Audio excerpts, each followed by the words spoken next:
É interessante porque, quando, a priori, nós vemos no nosso cotidiano, quando falamos a irmãos ou sobre esse tema, e aí às vezes surgem questionamentos, porque ilegítimos. Eu falei a fulano e fulano não quis ouvir aquilo que eu falei aquilo que a Bíblia diz, mas ele rejeitou. Também tem casos como, por exemplo, você falar a alguém hoje e aquela pessoa não aceitar, não rejeitar a palavra da verdade, mas num tempo ou outro oportuno, o acontecer de a pessoa vir a ser convertida. E certamente os irmãos têm exemplos nas suas vidas de pessoas dessa forma. E aí fica algo estranho, porque como falar de graça irresistível?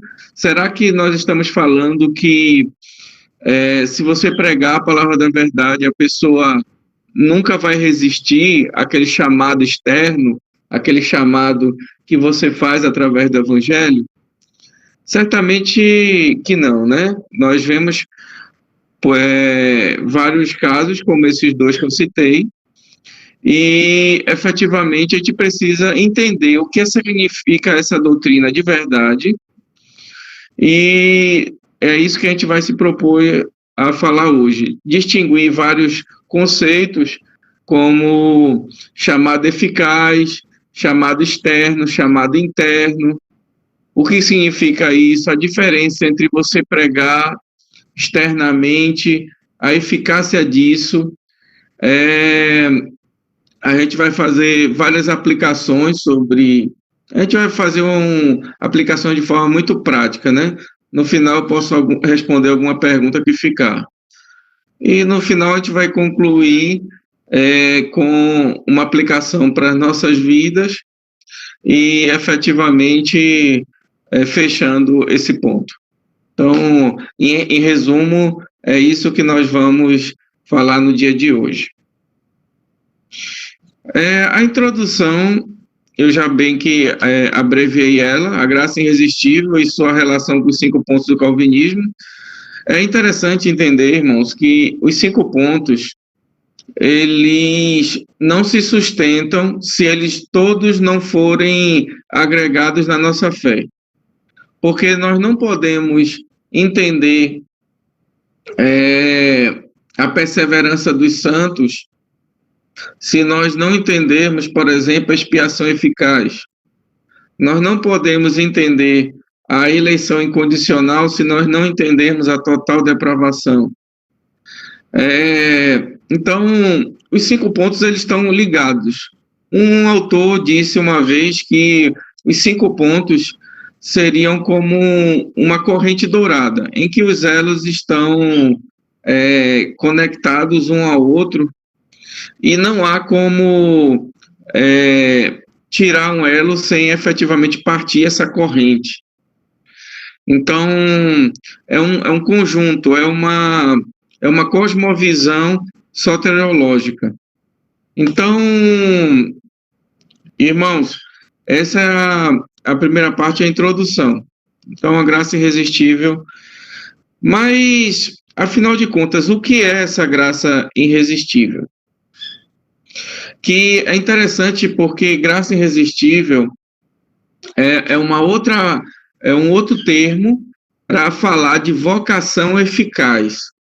Porque se você for para a nossa confissão de fé, os nossos catecismos, a expressão que você vai encontrar lá não vai ser graça irresistível, vai ser vocação eficaz.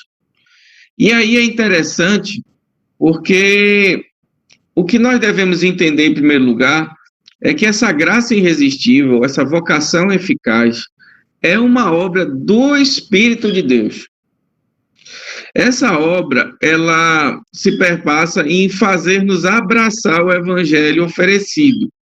Consiste ainda na aplicação dos benefícios da redenção obtida por Cristo nos eleitos de Deus Pai. Nós vimos na sexta passada sobre a eleição incondicional. Nós sabemos que isso também é uma obra que começa em Deus. A própria Bíblia fala que nós fomos eleitos antes da fundação do mundo.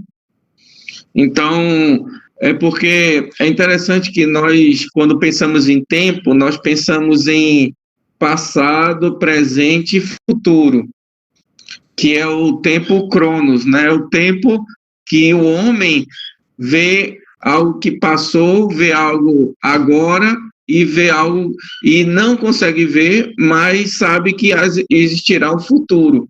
Então, no caso do Senhor, ele que criou o tempo, que criou o espaço, digamos, essa noção de passado, presente e futuro é uma coisa que não existe na experiência divina, digamos assim. Porque para Deus é como se fosse um eterno presente.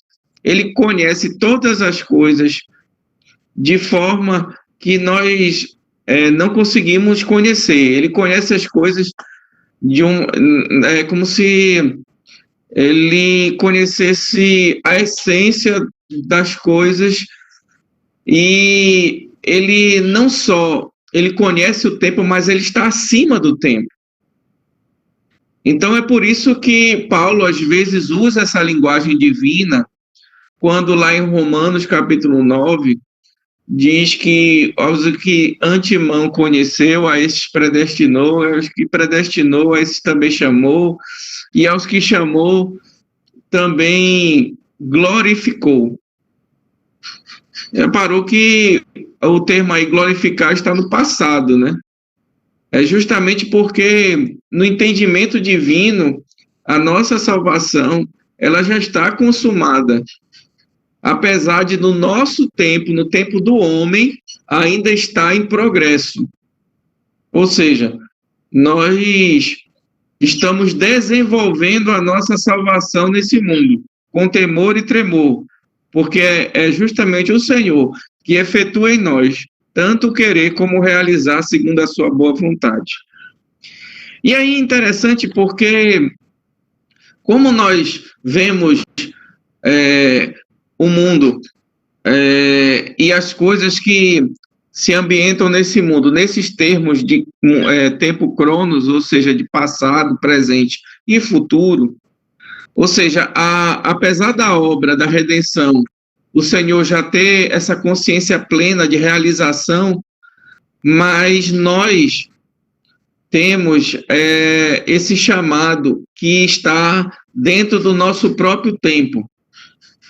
Esse chamado pode ser feito em vários momentos da nossa vida. Isso me faz lembrar de uma parábola que o Senhor ele contou, que falava dos trabalhadores que estavam na praça, desocupados, e esses trabalhadores foram chamados em várias horas do dia. E a primeira hora do dia foi chamado trabalhadores. Ao meio-dia foram chamados trabalhadores. Às 3 horas da tarde foram chamados trabalhadores. E, por fim, às 6 horas da noite, na última hora, também foram chamados trabalhadores. Então, isso nos mostra também que esse chamado, ele não é igual para todos nós. O tempo de Deus é diferente do tempo do homem. E no tempo do homem, que é o tempo que nós vivemos, nós podemos nascer na igreja, sermos batizados na infância, podemos entrar na nossa adolescência, juventude, quiçá na idade adulta e até na velhice. Porque o tempo de Deus, o que ele chama, só ele conhece. E aí, é interessante porque como é que ele processa isso no nosso tempo? Porque o Senhor, ele poderia, se quisesse, ter aplicado a redenção diretamente, sem mediador nenhum. Vocês já pensaram que Deus poderia nos salvar sem necessariamente alguém pregar para a gente? Você já pensou que Deus poderia nos salvar falando de uma forma audível diretamente a nós, ou ter mandado anjos fazerem isso. Os anjos são mensageiros de Deus. Mas é interessante porque ele escolheu homens para fazer isso. Homens pregando a homens. E essa pregação que em Romanos fala, você tem aí até uns textos, você perceber as figuras aí, a primeira figura que tem alguém pregando, tem alguns textos aí que são de Romanos 10, se você quiser anotar, depois você vê, mas em suma aquele texto que fala que a fé vem pelo ouvir e o ouvir da palavra de Deus. Então, o primeiro ponto que você tem que entender dessa vocação eficaz, dessa graça irresistível, é que Deus se agradou de utilizar meios para a aplicação dessa graça. E esse meio de aplicação, ele tem duas características. Ou melhor, ele fala, em primeiro lugar, que existe o chamado externo, que é justamente a pregação do evangelho. E aí você sabe que muitas vezes pode não ser a hora da graça para aquela pessoa, assim como não foi a hora do dia para algum dos trabalhadores. Mas pode ser também que esse chamado externo seja culminado com o chamado interno. É interessante porque quando você vê Atos 16, 14, eu queria a participação de alguns dos irmãos. Vamos ler esse texto aí de Atos 16, 14. Alguém pode ler para mim? Abra o seu microfone e leia Atos 16, 14.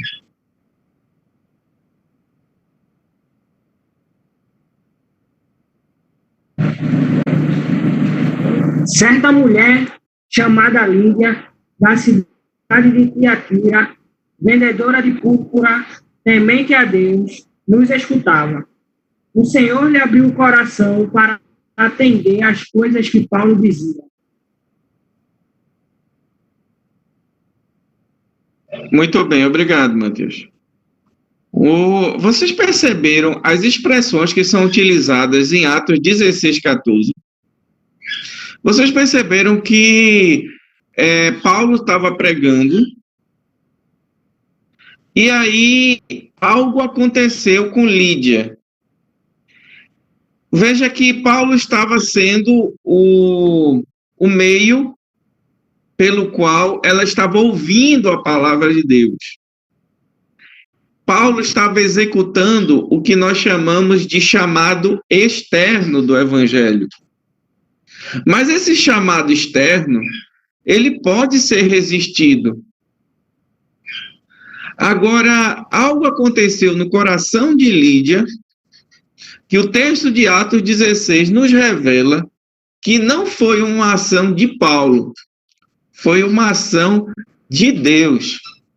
Foi algo interno no coração da nossa irmã Lídia. Nesse caso, a expressão que é utilizada é que Deus abriu o coração.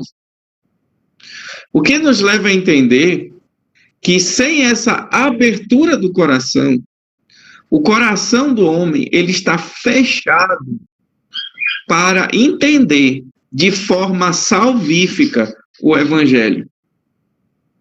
Por isso que é importante não só você pregar a palavra, mas você também orar para que Deus abra o coração.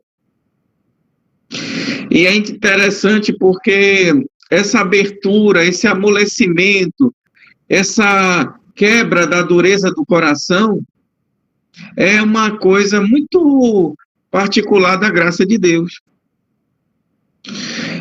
Quantas vezes nós já não pregamos a pessoas que são pessoas que até escarneceram daquilo que você falou?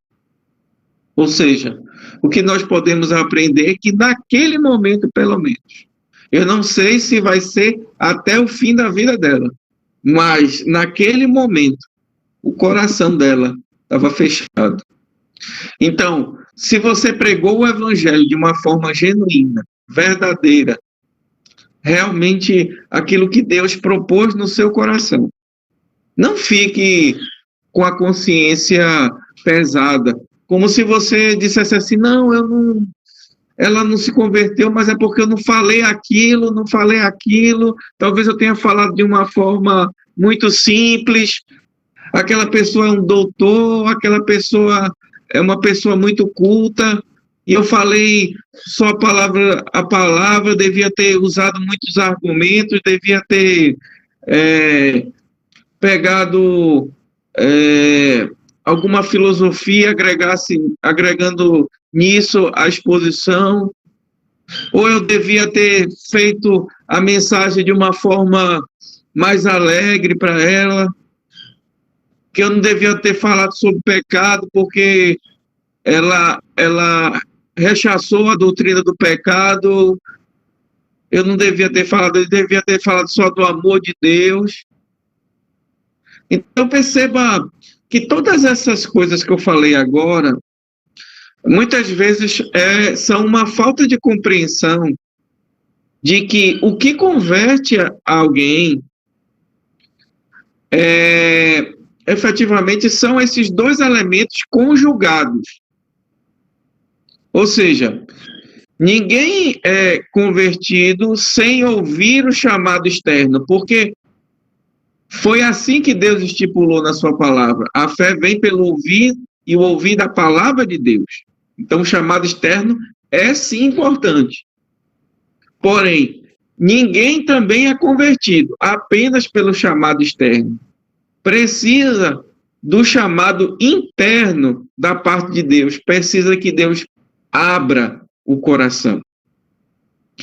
E aí acontece o que nós vemos lá em Atos 13, 48. Alguém pode ler, por favor?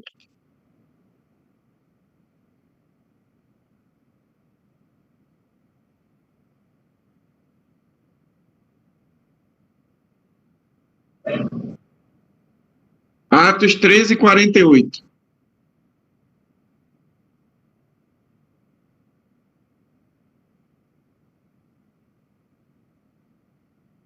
Os gentios, ouvindo isto, regozijavam-se e glorificavam a palavra do Senhor. E creram todos os que haviam sido destinados para a vida eterna.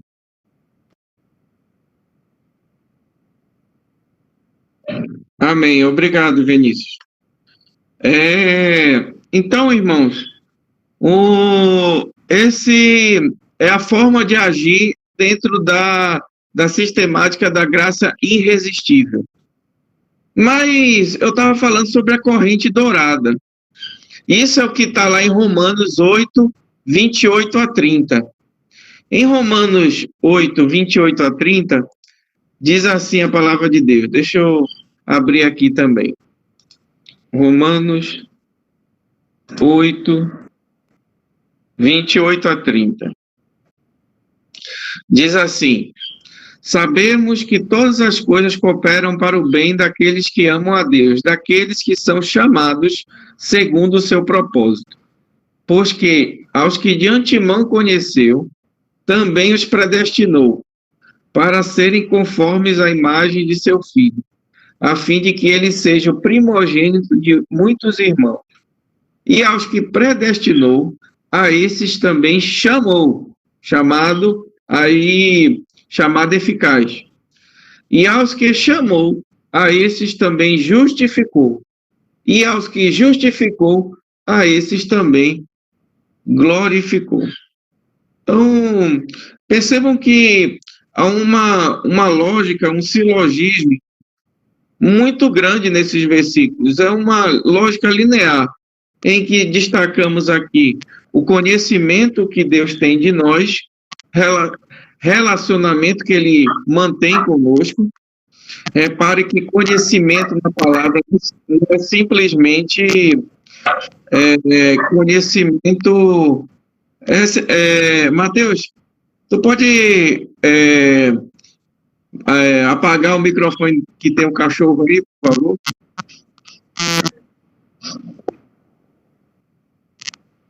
Pronto, o cachorro se calou. Voltando, irmãos. Então, perceba que o conhecimento, a predestinação, o chamamento, a justificação e a glorificação, elas formam a chamada corrente dourada. Ou seja, não há como romper isso. Porque a gente tem que entender que quem fez isso não foi o homem. Porque os planos do homem podem ser frustrados. Porque o plano do homem é um dia uma coisa, outro dia outra. Quantas vezes nós não vimos isso? E até nesses dias recentes. Uma vez se planejou uma determinada medida, e aí viu-se que essa medida era ineficaz, se mudou. Então, o plano dos homens são repleto de contingências que fazem esses planos serem frustrados, que fazem esses planos não serem concretizados, não atingirem o seu objetivo. Por quê? Porque o homem é extremamente limitado naquilo que pensa, o homem é extremamente limitado naquilo que conhece do seu passado, do seu presente e do seu futuro. Nós sabemos de onde viemos, quem somos e para onde vamos, mas nós podemos dizer isso de pessoas que não conhecem a revelação divina? Certamente que não. As pessoas, na sua grande esmagadora maioria, não sabem de onde vieram. E até acreditam em ilusões, como a teoria da evolução, que até hoje é uma teoria. E é interessante porque quando nós entendemos as nossas limitações, nós entendemos que essa corrente nunca poderia permanecer firme se não tivesse começado e se não tivesse terminado pela força e pela graça de Deus. Então, essa corrente dourada que conhece, que predestina, que chama, que justifica e glorifica, é sem dúvida o pilar sobre a qual a graça eficaz ela está é o pilar sobre a qual a graça de Deus está firmada. Então, a corrente dourada. Mas é interessante porque nós, quando somos chamados eficazmente pela pregação do Evangelho, nós somos convencidos de algumas realidades. Tem um texto que é de João 16, 7 a 11. Alguém pode ler, por favor?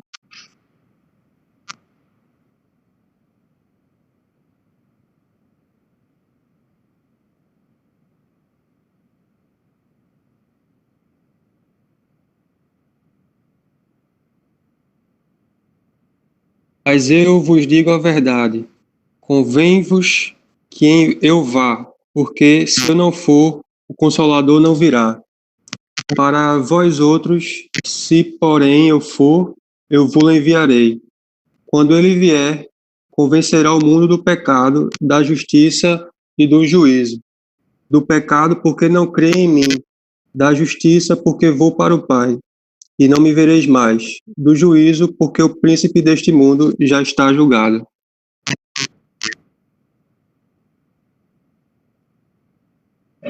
Obrigado, irmão. É interessante, irmãos, porque existem 3 realidades sobre as quais é imprescindível que um servo de Deus, que é alvo da graça de Deus, seja convencido. É interessante porque Jesus vai colocar 3 palavras básicas pelas quais ele vai explicar cada uma delas. Você vê a palavra pecado, você vê a palavra justiça e você vê a palavra juízo. Ele próprio, o Senhor Jesus, já fala de uma forma muito clara o que cada uma significa. O que eu quero chamar a atenção é que essas três palavras, essas três realidades, que são o salvo é convencido, isso é de sobremodo importante para você entender se existe realmente eficácia nesse chamado interno. Porque você sabe que tem muita gente por aí que até se professa cristão, se professa evangélico, ou mesmo diz que, se você perguntar, você tem convicção da sua salvação? A pessoa diz, tenho. Mas será que na vida dela, ela realmente tem consciência do que significa a ação do Espírito de Deus na vida dela? Veja, por exemplo, do pecado. Jesus diz, do pecado, porque não crê em mim. Ou seja, a pessoa tem que crer, né? Repare que esse mundo aí, que ele bota no verso 8, quando ele vier, convencerá o mundo do pecado, da justiça e do juízo, o Consolador, né? Repare que esse mundo aí não pode ser o mundo em geral. Todas as pessoas do mundo. Porque nós sabemos pela experiência prática que nem todas as pessoas que nós conhecemos, nem as pessoas que já viveram, foram convencidas pelo Consolador do pecado, da justiça e do juízo. Primeiro, porque do pecado, nem todos creram em Cristo. Ou você acha diferente? Todas as pessoas em todos os lugares do mundo creem em Cristo. Obviamente que não. A prática nos diz isso. É porque esse mundo aí é um mundo pelo qual Cristo morreu. É o mundo, é a nação dos eleitos de Deus, das minhas ovelhas. As minhas ovelhas ouvem a minha voz e eu as conheço. É isso que Jesus revela no Evangelho. É interessante que da justiça, porque eu vou para o meu Pai e não me vereis mais. Repara, por que Jesus está dizendo que dá justiça, porque vou para o Pai e não me vereis mais? Ou seja, ele está falando dele mesmo. Porque a obra de Cristo, ela não é somente o perdão dos pecados. Lá em Romanos se fala que ele foi feito pecado por nós para que nós fôssemos feitos justiça de Deus. E a justiça de Deus se revela no Evangelho. Ou seja, como é que a justiça de Deus se revela no Evangelho? Porque se nós entendemos a justiça de Deus, a justiça pela qual Deus é justo, o atributo da justiça de Deus, a justiça de Deus fala que a alma que pecar, essa morrerá. E como seria coerente nós dizermos que a alma que pecar, essa morrerá, seria o Evangelho? Seria uma boa nova? Obviamente que não. Por quê? Porque a justiça pela qual Deus é justo, o atributo de Deus não é essa justiça que ele está falando ali, que é revelada no Evangelho, lá em Romanos. É a justiça pela qual o justo viverá, que será justificado, que é justamente a justiça de Cristo. É interessante que aqui ele está falando que nós não só vamos crer em Cristo, mas aquele que foi chamado eficazmente vai entender e Jesus vai aplicar a justiça dele no coração daquela pessoa. Ele vai justificar aquele homem. Na linguagem de Paulo, é a justiça pela qual Deus justifica o ímpio. E por último, do juízo. Ou seja, nós vamos entender que a ação de Deus nesse mundo não é só uma ação de amor, mas é uma ação também de juízo. O príncipe desse mundo está julgado. Ou seja, Deus vai prover um momento na história onde esse mal que nós estamos enfrentando no dia de hoje, ele vai cessar de nos atingir, de atingir esse mundo que nós vivemos. Ele vai ser isolado no local específico destinado para eles, que é justamente o lago de fogo e enxofre. Então, nós também temos consciência de que essa história que nós estamos vivendo, a história da redenção, ela não só teve o começo, tem algo que nós estamos vivendo hoje, mas ela vai ter uma consumação, onde vai haver a glorificação dos filhos de Deus, chamados eficazmente, e justamente um juízo, tanto para o príncipe deste mundo, como todos aqueles que se aliaram por natureza a ele. Então, isso fecha do que nós somos convencidos. E aí algumas conexões e aplicações. Perceba que a graça irresistível, ela vai revelar para nós o amor de Deus. Em primeiro lugar. Alguém lá abra Jeremias 31:3 e alguém já fica aí no gatilho com os outros textos, tá, irmãos? Para agilizar e nos ajudar aqui. Primeiro de Jeremias 31:3. Quem achou pode ler, por favor.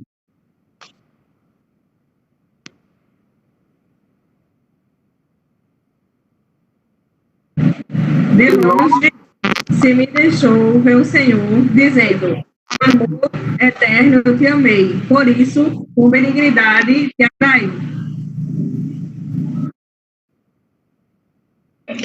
Muito claro, né, irmãos? Um amor que não só é um amor incondicional, mas é um amor eterno.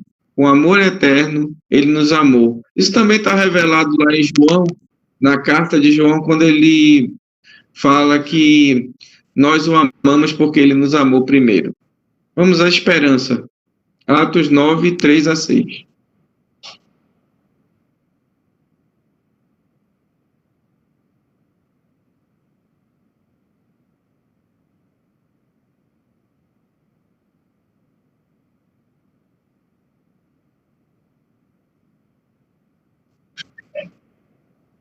Atos 9, 3-6.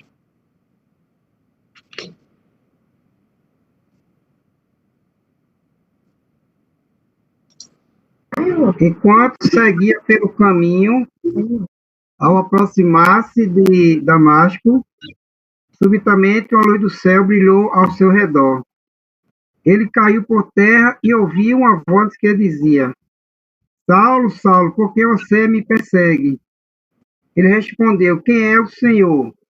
E a resposta foi: eu sou Jesus a quem você persegue. Mas levante-se e entre na cidade, onde lhe dirão o que você deve fazer. Irmãos, essa passagem eu coloquei porque tem um detalhe muito interessante. Porque ali é justamente o chamamento de Paulo, quando ele na estrada de Damasco se encontra com Jesus glorificado. Isso nos traz esperança em relação à graça irresistível, por quê? Porque Paulo era um fariseu, um homem da lei, um homem que pegava os irmãos, os servos de Cristo daquela época, e atirava nas prisões. Ele levava as cartas dos sumos sacerdotes para justamente prender esses irmãos. Então, não só isso, nós vemos também no livro de Atos que ele estava presente quando Estevão foi assassinado por apedrejamento. Então, o texto fala que ele consentia com aquelas coisas, com a morte de Estevão. Então, Paulo, antes de ser o grande doutor dos gentios, o apóstolo Paulo, ele fez todas essas coisas. Tanto que, quando ele é convertido por Cristo, ele tem um encontro com um dos servos de Cristo, que ele restaura a visão, porque ele ficou cego no encontro com Jesus em Damasco. Muitos tiveram medo de encontrar com Paulo, por causa desse passado que ele teve. Isso nos traz esperança, porque sabemos que nenhuma pessoa, por mais perversa e maligna que esteja o seu estado, quando ela é alvo do chamado externo e interno do Evangelho, aquele coração, por mais duro que seja, não pode resistir ao martelo da graça. Então, isso nos dá esperança. Isso é a segunda aplicação. A terceira, ela nos fala sobre a soberania de Deus. Alguém abre lá no texto, por favor? Todos os moradores da terra são por ele reputados em nada. E segundo a sua vontade, ele opera com o exército do céu e os moradores da terra. Não há quem lhe possa deter a mão, nem lhe dizer: que fazes? Obrigado, irmão. Veja que a graça irresistível, ela é a graça de Deus. Se o Senhor quiser, se for do seu eterno propósito, se for do seu amor eterno, incondicional, se aquela pessoa for um vaso de misericórdia, na palavra de Paulo, em Romanos 9, se ela for isso, ela não resistirá. Ninguém pode deter a mão do Senhor. No livro também de Provérbios, no Antigo Testamento, se fala que o Senhor muitas vezes inclina o coração.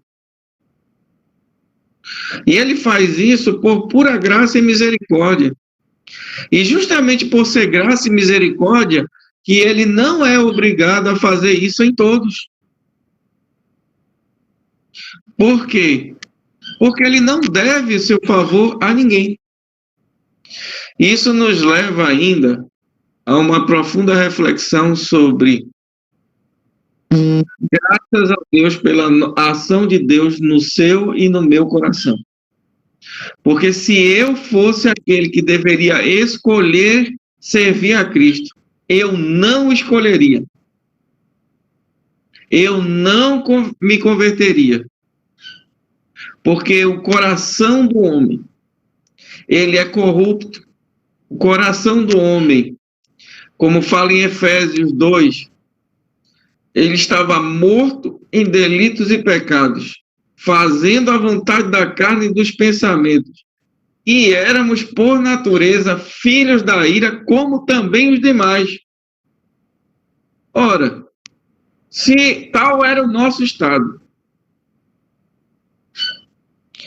se fosse pela nossa própria força, ou se fosse por nós nos tornarmos mais propensos à graça, não é isso que a Bíblia revela.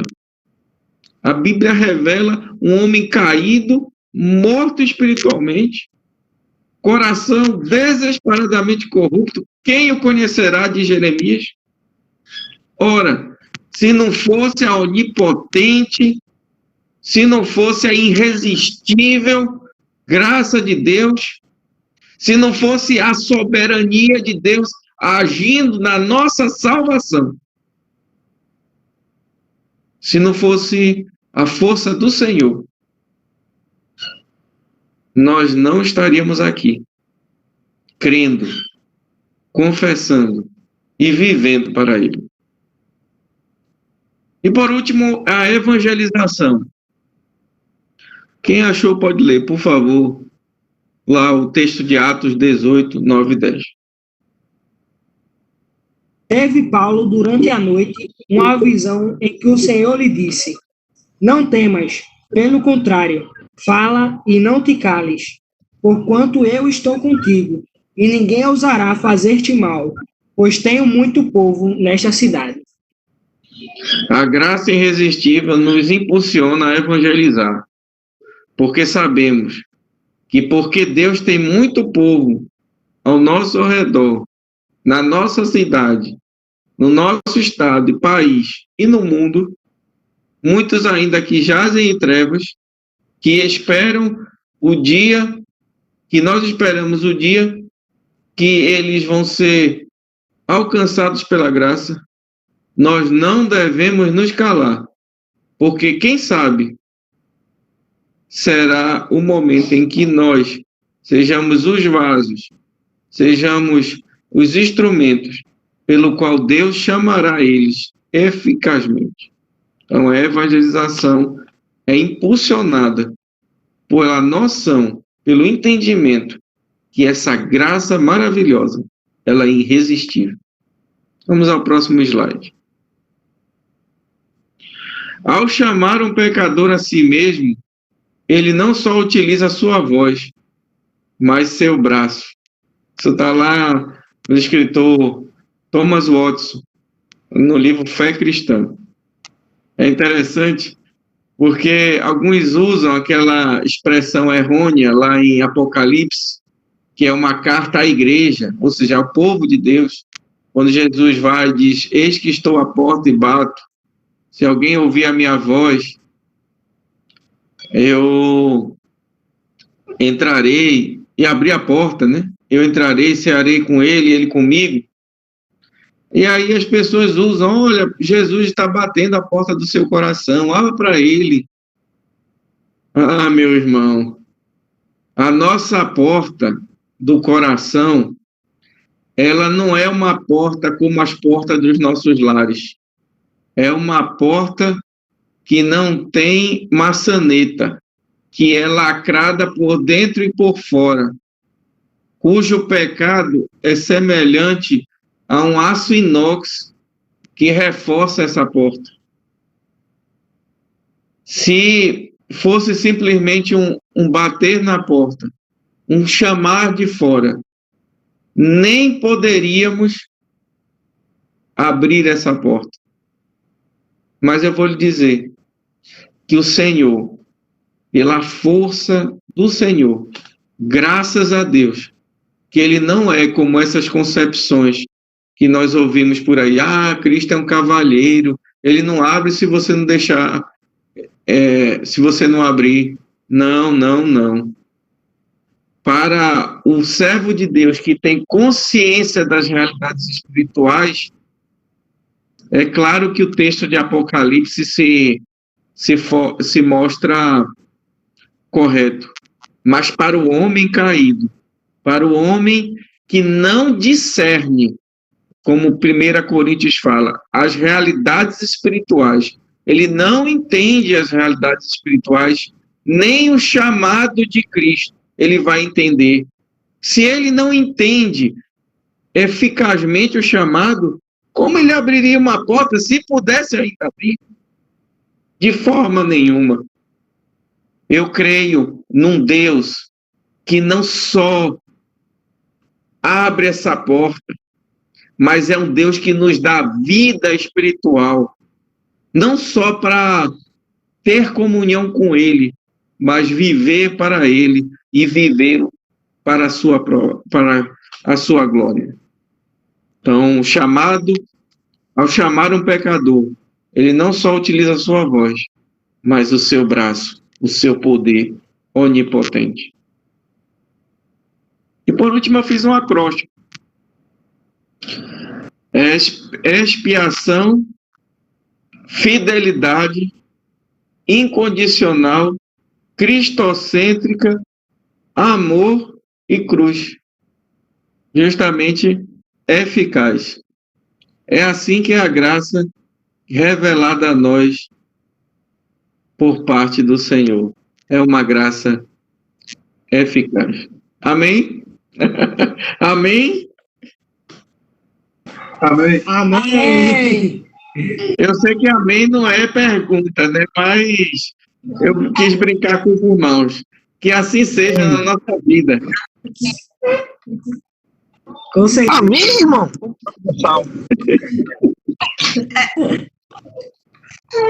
Certo. Agora, se alguém tiver alguma pergunta, algum comentário, alguma pergunta, alguma dúvida, ou até algum pedido de oração, fica à vontade para falar agora, viu?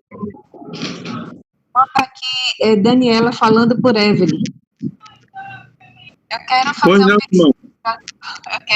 fazer um pedido de oração pelo meu tio. Ele está hospitalizado há 14 dias.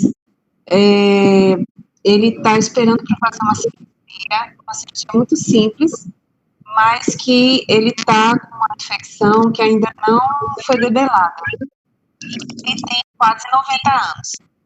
Ele está se sentindo só, né? Assim, as filhas ficam alternando para ir lá, mas ele fica se sentindo só e sente falta e acha que as pessoas estão abandonando ele. Ele está também numa fase mais esquecimentos, né? Mas eu só peço que vocês orem por ele também, para que, se for, lógico, da vontade de Deus, ele possa fazer essa cirurgia o mais breve possível, que estava prevista para a próxima semana, e ele possa voltar para casa. É o nosso desejo, né? Tá? Irmã Daniela, duas coisas. A primeira é, qual é o nome do seu tio? José Vita Neto. Certo. E a segunda é como é que está seu pai e sua mãe? Eles estão com saúde, estão bem? Graças a Deus. Tá aqui, a mãe está aqui do lado ouvindo tudo que você falou. Pensando muito, porque é bem complicado, viu? Então, a irmã Evelyn está aí e o irmão Gilberto também está? Está bem, ele só não está podendo ouvir agora, mas ele está bem, graças a Deus. Manda um abraço para ele, tá? Todos juntos. Ele está muito feliz que estejam acontecendo esses estudos também. Obrigado, irmão. Vamos orar isso aí no final. Alguém tem outra pergunta ou algum pedido de oração?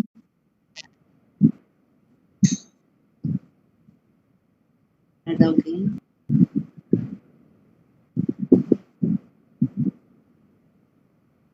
Então, acho que, irmão Matheus, acho que é oração, né? Somente agora. Opa, Esdras. Oi, Matheus. Amanhã eu estarei indo com o reverendo João Roberto para